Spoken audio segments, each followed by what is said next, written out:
Hi friends, welcome to killer channel. Friends, ఎవరైనా మా ఛానల్ని సబ్స్క్రైబ్ చేసుకోకపోతే సబ్స్క్రైబ్ చేసుకోండి. ఎవరైనా మీ డాగ్స్ కానీ మీ పెట్స్ కానీ అమ్మాలనుకుంటే మా ఛానల్ త్రూ మా ఛానల్ వాట్సాప్ నెంబర్కి మెసేజ్ పెట్టండి. ఫ్రెండ్స్, ఇవాళ మీకోసం టాప్ క్వాలిటీ మినీ పమ్మేరియన్ పప్పీస్ తీసుకురావడం జరిగింది. ఇది హైదరాబాద్లో అవైలబిలిటీలో ఉంది. అండ్ దీని ఓనర్ ఏం చెప్పారంటే, వీలైతే ట్రాన్స్పోర్టేషన్ ఫెసిలిటీ అయితే ప్రొవైడ్ చేస్తామని చెప్పడం జరిగింది on the extra charge. And ఈ పప్పీస్ ఏజ్ వచ్చేసరికి 35 days అని చెప్పారు ఫ్రెండ్స్.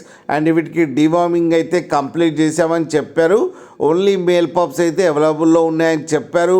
అండ్ ఈచ్ మేల్ పప్పీకి వచ్చి 23,000 రూపీస్ అయితే డిమాండ్ చేస్తున్నారు. అండ్ రేట్లో స్లైట్గా నెగోషియబుల్ ఉందని కూడా చెప్పడం జరిగింది ఫ్రెండ్స్, మీరు చూడొచ్చు పప్పీస్ ఎంత హెల్తీగా ఎంత క్యూట్గా ఉందో. కింద వీడియోలో మీకు ఎవరికైనా నచ్చితే టైటిల్లో కాంటాక్ట్ నెంబర్ ఇస్తాను, కాంటాక్ట్ అవ్వండి, మాట్లాడి తీసుకోండి ఫ్రెండ్స్. అలాగే ఒక్కసారి డీల్ సెట్ అయిన తర్వాత అన్ని డీటెయిల్స్ బాగా చెక్ చేసిన తర్వాతనే మనీ పంపాలని కోరుకుంటున్నాం ఫ్రెండ్స్. అలాగే మా ఛానల్ని సబ్స్క్రైబ్ చేయడం మాత్రం మర్చిపోకండి ఫ్రెండ్స్.